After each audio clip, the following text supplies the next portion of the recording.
तुम्ही रस्त्यावरचे खड्डे पाहिले असतील, त्यामुळे होणारा त्रासही सहन केलेला असेल, पण चक्क घरामध्येच भले मोठे खड्डे पडल्याचा प्रकार तुम्ही क्वचितच पाहिलेला असेल. मात्र असं घडलेलं आहे. बरं, हे खड्डे काही असे तसे नाही आहेत, तर हे खड्डे आहेत तब्बल 20 फूट खोल आहे. पाहुयात कोणत्या शहरातल्या घरांमध्ये असे खड्डे पडतायत आणि खड्डे पडण्यामागे नेमकं कारण काय, या रिपोर्टमधून पाहूया. घराच्या मधोमध पडला भला मोठा खड्डा.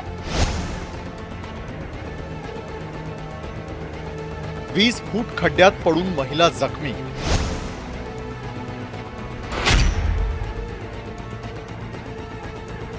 कोळसा खाणींमुळे अनेक कुटुंब दहशतीत. तुम्ही जे बघताय ते जुन्या काळात धान्य साठवण्यासाठी घरात असायचं तसलं भुयार नाहीये, तर हा आहे चंद्रपूरच्या रय्यतवारी भागातील शिवणकर यांच्या घरात पडलेला भला मोठा खड्डा.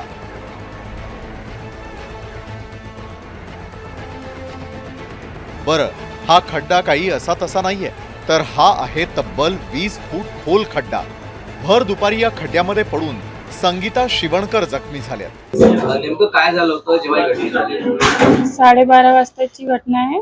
मी काम करत होती. अचानक म्हणजे तिथूनच येणं जाणं आहे आमचं, तर तो अचानकच अंदर गेली. तुम्हाला काय लागलं? हो, मार लागला ना, इथं लागले, छातीमध्ये लागलं. बरं झालं माझी मुलं होते साईडला, पण त्यांना काहीच नाही लागलं. अचानक झालेल्या या प्रकारानंतर स्थानिकांच्या मदतीनं शिडीचा वापर करून संगीता शिवणकर यांना कसंबसं खड्ड्याबाहेर काढलं गेलं. मात्र मुसळधार पावसामुळे आणि कोळसा खाणीमुळे पोकळ झालेला भूभाग, यामुळे हा प्रकार घडला असल्याची माहिती मिळते.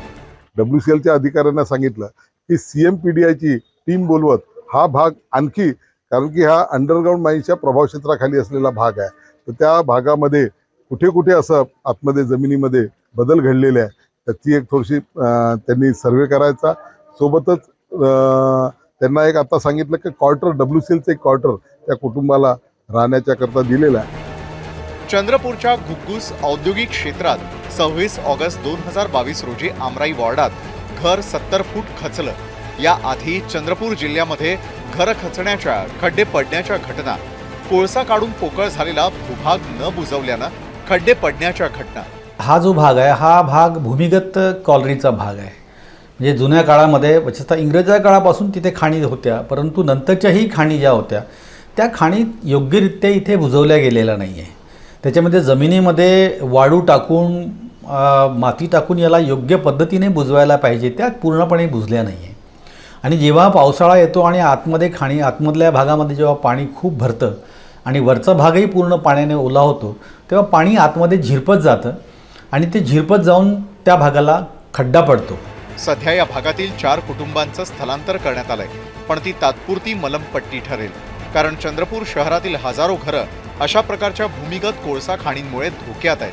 त्यामुळे वेस्टर्न कोल्ड फील्ड लिमिटेडनं यावर ठोस उपाययोजना करण्याची मागणी आता जोर धरू लागली आहे. सारंग पांडे, ABP माझा, चंद्रपूर. ABP माझा, उघडा डोळे बघा नीट.